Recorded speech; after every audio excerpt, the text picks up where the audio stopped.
Le X3 vous permet de scanner le sol à la recherche des irrégularités telles que les vides, les cavités et les tombes, mais aussi les objets métalliques profondément enfouis. C'est un peu le grand frère du X2 avec des performances un peu meilleures. Vous allez voir pourquoi. Donc déjà, on a un boîtier de contrôle Bluetooth sans fil, une batterie longue durée, la canne et la tablette qui peut s'enlever du PC. Dans la tablette, bien sûr, vous avez le logiciel en 3D qui contrôle tout. On va vous montrer ça tout de suite après. Vous pouvez aussi monter la tablette directement sur la canne pour voir tout de suite ce qui se passe. Il faut vous imaginer aussi qu'il est livré avec deux antennes. La première, c'est une antenne magnétomètre qui a 8 capteurs, donc on est déjà sur une antenne haut de gamme et qui mesure 60 cm. La deuxième, c'est tout simplement une antenne qui fait 1 mètre et qui est de type gradiomètre. Avec le gradiomètre, vous pouvez scanner dans n'importe quelle direction que vous voulez. C'est un peu meilleur pour les gros objets et tout ce qui est cavité. Voilà pour la présentation du X3. DRS propose deux types d'antennes ou de sondes avec tous ces détecteurs. Le premier, c'est ce qu'on appelle les sondes magnétomètres. Les sondes magnétomètres, vous pouvez les avoir en 25 cm, 80 cm, 1 mètre. Plus la taille augmente, plus vous descendez en profondeur. Pourquoi? Parce que tout simplement, plus la taille augmente, plus vous multipliez le nombre de senseurs. Dans une sonde de 25 cm, vous avez 2 senseurs. Et juste quand vous avez la sonde qui fait 1 mètre, vous avez 16 senseurs. D'accord? Donc vous gagnez en profondeur, en surface de détection et en résolution d'affichage. Les magnétomètres, comme ils ont plusieurs senseurs, sont meilleurs sur tout ce qui est petits objets. Le seul inconvénient, c'est que vous devez toujours avoir le nord dans votre dos. Donc vous ne pouvez pas vraiment scanner dans la direction que vous voulez. C'est un peu ennuyeux tout ça. Et quelquefois aussi, si vous avez une terre qui a été remuée, on va dire que si vous avez un trop grand nombre de capteurs, de senseurs, il peut confondre la terre et une cavité. Mais ça arrive dans très rares cas seulement. Ces deux inconvénients quand même, DRS a essayé de les neutraliser et ils ont inventé une nouvelle tête, une nouvelle antenne on va dire, avec une technologie différente. On n'a plus de magnétomètre avec des senseurs, on a ce qu'on appelle un gradiomètre avec seulement 2 senseurs. Donc des gradiomètres, on en a de 30 cm, de 60 cm ou de 1 mètre. Mais quelle que soit la taille, on n'a toujours que 2 capteurs, un plus et un moins. L'avantage, c'est qu'on peut vraiment aller scanner dans la direction qu'on veut.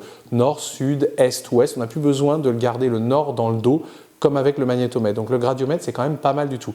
Et on a plus ce petit défaut qu'on a avec le magnétomètre sur les cavités. Donc c'est-à-dire que si vous avez une cavité, la sonde gradiomètre, elle sera vraiment meilleure dans l'analyse. On aura vraiment du 100% comme on va vous montrer sur la tablette tout à l'heure. Donc le magnétomètre, c'est très très bon aussi sur les petites cibles. Le gradiomètre, c'est meilleur sur les cavités, les grosses cibles. Et il y a plus de liberté de mouvement avec le gradiomètre. Donc on a deux technologies vraiment qui se complètent. Le gradiomètre, le magnétomètre. DRS vous offre une antenne de chaque avec le X2, le X3, le X4, le X5. Comme ça, vous pouvez vraiment l'adapter par rapport à votre type de recherche. C'est le seul fabricant au monde à proposer ça. DRS a développé son propre logiciel en 3D qui vous permet de scanner et surtout d'interpréter les données. Bien sûr, pour interpréter les données, vous pouvez utiliser n'importe quel autre logiciel géophysique que vous trouvez dans le commerce, comme Voxler par exemple. Mais là, on va vous montrer celui qui est livré avec chaque appareil, à savoir le logiciel DRS 3D. Première chose, vous allumez votre tablette PC Windows ou votre PC Windows. Hop, on va cliquer dessus. La première chose à faire, c'est de définir la langue. On clique donc ici, File. On va se mettre en français. C'est beaucoup mieux. Alors, le logiciel est très très simple à utiliser. La première chose à faire, c'est quand vous allez commencer votre scan, c'est de dire quel appareil vous avez, quel kit de scan vous voulez. Alors, on clique sur Dossier et on va sur Paramètres de connexion. Alors, on y va. Là, vous voyez, là vous allez définir le nombre de colonnes que vous allez faire. D'accord? Et là, en dessous, vous allez définir le nombre de pas que vous allez faire. Donc vous voyez, au final, ça fait une grille. Ok? Il faut que vous imaginiez que chaque carré représente 30 cm par 30 cm. Donc là, vous allez faire 1, 2, 3, 4, 5, 6, 6 pas sur à peu près 5 colonnes. Ensuite, ce qui est très important, c'est de déterminer de quelle manière vous allez scanner. Alors, on commence toujours par si vous allez scanner cette zone-là, par exemple, vous allez commencer par en bas à droite. Alors, on y va. En bas à droite, on est là. On pourrait s'amuser à scanner comme ça. Ça, c'est ce qu'on appelle le scan parallèle. Vous voyez, on y va, on monte, on monte. Ou alors vous avez, si vous voulez, le scan en diagonale. Donc on commence toujours en bas à droite, et le scan en diagonale, on y va, on va se décaler, et là on rescanne et on va en arrière. On remonte, on se décale et on revient en arrière. Donc voilà pour ça. Il faut savoir aussi que l'appareil, quel que soit ce que vous utilisez, le gilet ou bien le X1, X2, X3, X4 ou X5, il vous permet soit de scanner en automatique ou soit en manuel. Ça se règle directement sur votre boîtier. Le scan automatique, vous prenez votre joystick, vous appuyez une fois et la machine va vous faire des bips. À chaque bip, vous faites un pas. Et ça vous aide vraiment beaucoup. Si vous préférez le scan manuel, à chaque fois que vous faites un pas, vous appuyez tout simplement sur le joystick. Un pas, un bip. Et à chaque fois, il va enregistrer à chaque nouveau pas. Donc c'est manuel. Donc les deux sont possibles. Revenons sur le mode de fonctionnement. Alors, vous avez les 3D Ground Scan, ça veut dire les scans en 3D. C'est ce qu'on utilise sur les X1, X2, X3, X4, X5. En gros, c'est le scan de base du magnétomètre, du gradiomètre. Ensuite, vous avez Horizontal Live Search et Vertical Live Search. Horizontal Live Search, Vertical Live Search. C'est avec les X1 Pro et avec le X5 et le X1, bien entendu. Ce sont deux modes spécifiques à ces machines. Et vous avez la résistivité. Alors, la résistivité, c'est bien différent. Alors là, ignorer la direction du scan, c'est complètement différent. Mais là, vous voyez, il y a les sondes. Okay, et c'est là que vous définissez pour la zone à scanner, tout simplement. Combien de mètres, on va dire, vous allez mettre de câbles et la distance entre les sondes. Revenons sur le 3D Ground Scan. Donc, on y va, on va dire qu'on va faire tant de colonnes par tant de pas. Donc, on y va, on a notre zone à scanner. Et là, clic sur connexion. Donc là, vous commencez votre scan, soit en manuel, soit en automatique. Vous avez défini le nombre de pas, le nombre de colonnes que vous allez faire. Ça y est, c'est bon. Bon, on a scanné sur le terrain un objet. Le voilà, on va l'ouvrir. Il est là. Bon, là c'est du bazar. Qu'est-ce qu'on fait tout de suite? On va le mettre en 2D. En 2D, on voit bien qu'on a quelque chose de bleu, quelque chose de rouge. Bon, on va vous faciliter la tâche. Généralement, ce qui est rouge, c'est du métal. Mais pour qu'on soit sûr que ce soit du métal, ce qui est rouge et ce qui est orange et un peu jaune, c'est le métal. Donc vous voyez, le jaune va de 5,6 à 2,3. Pour être sûr que c'est bien du métal, il faut que les deux premiers chiffres ici fassent moins de 10%. 2,3 plus 1,6, ça fait 7,9, donc ça fait moins de 10. Si ça fait moins de 10, c'est du métal.